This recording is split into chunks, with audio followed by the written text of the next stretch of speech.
غسول استرفل. اوعي تشتري الغسول ده الا لما تعرفي اهم 3 حاجات فيه. اول حاجة، الغسول ده مناسب للبشرة الدهنية والبشرة المختلطة، وكمان البشرة الدهنية اكتر اللي هي البشرة المعرضة للحبوب. اولا كمان في زيت شجرة الشاي ده اللي بيقضي على البكتيريا اللي بتسبب لنا الحبوب في البشرة. في مستخلص العرقسوس وده بيقلل من افراز الدهون في البشرة وبيقلل كمان من الالتهابات. وفي البانسينول وده اللي بيعتمد على تهدئة البشرة لو بشرتك ملتهبة. كمان في حمض ساليسيليك اسيد وده بيقشر البشرة. لازم تستخدمي المرطب المناسب لبشرتك، لازم تستخدميه بعديه، لان حمض الساليسيليك اسيد ده بيعتمد على تقشير البشرة. تمام. في بنات بتقول انه بيطلع لها حبوب، الناس كتير قوي قالت ان هو بيطلع حبوب. هو فعلا اول ما بتستخدميه بيطلع الحبوب اللي تحت الجلد، هو بيعالج البشرة.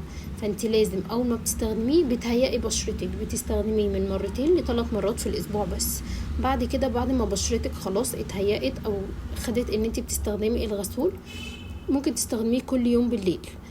ده هيخلي بشرتك فلتر بمعنى الكلمة، مش هتلاقي حبية في بشرتك. تمام. يبقى كده انت تشتريه وانت مغمضة، لان اول منتج او اول غسول مصري بالسعر ده سعره مناسب جدا، لان هو حجمه 400 ملي، في منه 400 وفي منه 200.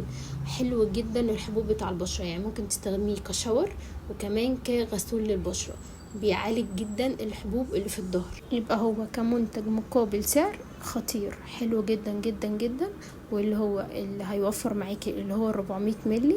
وبرده ممكن عشان اول ما تجربي الصغير اللي هو 150 او 200 ملي، برده حلو قوي. كده بنتكلم في منتج مقابل سعر بالنسبة حجمه حلو جدا 400 ملي، وكمان منتج مصري 100%.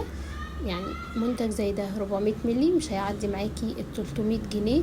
هتستخدميه كشاور للظهر وهتستخدميه كمان كغسول للبشرة، هيعالج لك كل الحبوب اللي في البشرة واللي في الظهر.